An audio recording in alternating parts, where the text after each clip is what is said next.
મારી ભગવતી ચામુંડા એટલું કીધું કે મુંજા માગ બાપ મારી માગો હા મારી આ એક મુખે તું મારી સામે ઊભી છો ને હા મારી ચંડ અને મુંડ બે જયારે પૃથ્વીની માથે તારી સામે જયારે યુદ્ધે ચડ્યા ત્યારે તે આવા એકલા રૂપે બે ને કેમ માર્યા હતા કે મુંજા તેદી મેં બે રૂપ કર્યા હતા હે મુંજા ત્યારે મેં રણ મેદાન ની મારી પાસે શસ્ત્ર હાથની મારી પાસે લઈ અને બે રૂપ કર્યા હતા મારી કેવા રૂપ દેખાડતો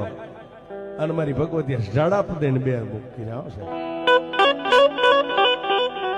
બે મુખ કર્યા ને ત્યારે માતાજીને એટલું કીધું કે એ માં થોભી જા મારી આ બે મુખ રહ્યા ને એમાંથી હવે જો એક મુખ કરીને તો તને તારા મુંજાના સોગંદ છે માતાજી દરબારગઢના ઓરડાની માલિપા થોભી ગયા